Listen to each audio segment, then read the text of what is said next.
You know, Honda has been selling cars for quite some time now, so it's not every day that they jump into a brand new segment of the market, but that's exactly what's happening in 2015 with the all-new HR-V.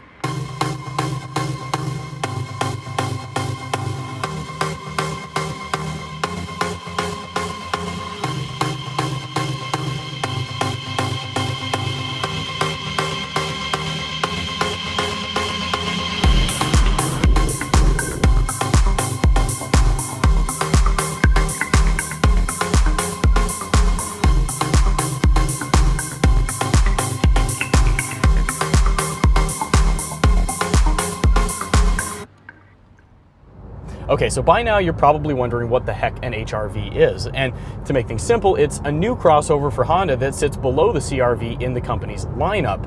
Now, it's based on the same platform as the Fit, but instead of sharing an engine with that car, it actually has the same four-cylinder that you would find in the Civic. Of course, that's a 1.8-liter four-cylinder engine, and that gives this car more of pretty much everything. It's got more ground clearance than a Fit, it's got more space than a Fit, it's got more power, and it's also heavier. See? More of pretty much everything, which is a philosophy that, if I'm being honest, we as Americans buy into like 99-cent cheeseburgers. Except there are also times when more isn't necessarily better. For example, a CR-V might be a little bit too expensive if you're fresh out of college and still paying down student debt. On the other hand, something smaller and a little bit less expensive might be just right.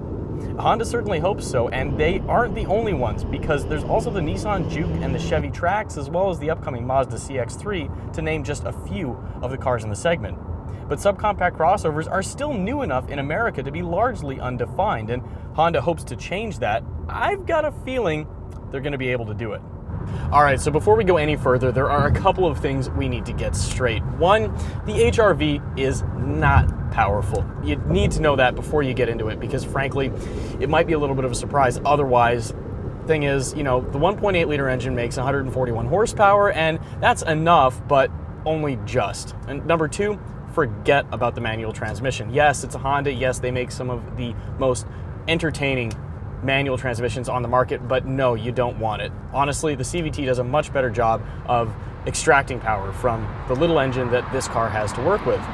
The steering feel is a little bit vague, and the suspension certainly isn't designed to take high-speed corners, but none of that matters at all because it has absolutely nothing to do with what this car's biggest strengths really are.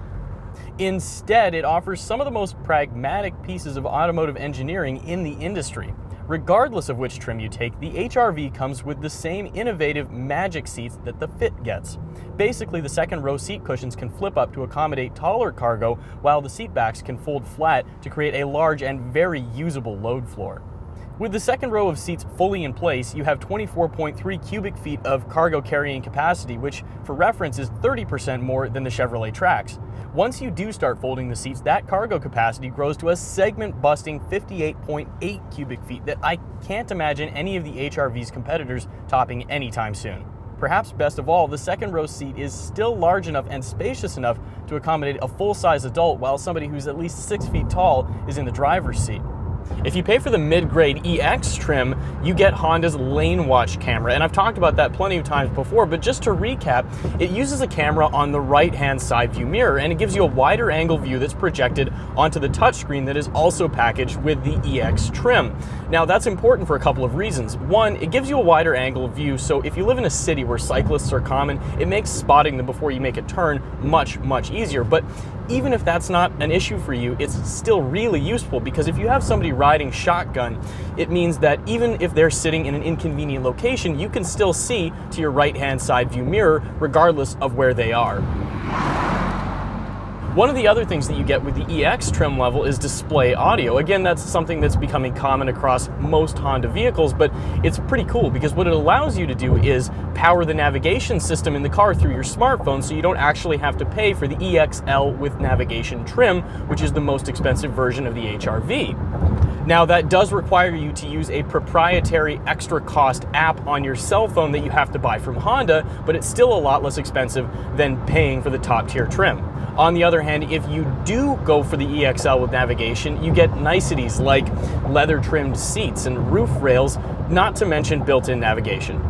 Now, it's also probably worth pointing out that this car, like I said earlier, is based on the same platform as the Fit, and among its peer group, the new 2015 Fit did especially well on the IIHS small overlap crash test that most of its peers failed, so it's probably a safe bet that this vehicle will return similarly favorable results.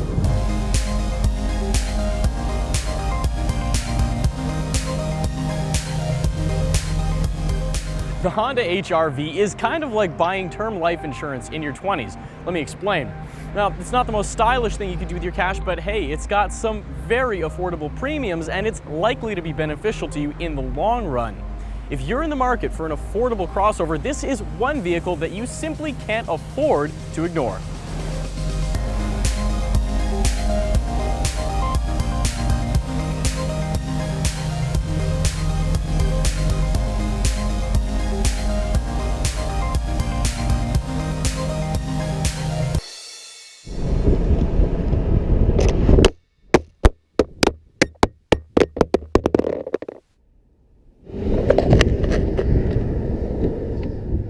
Your impressions?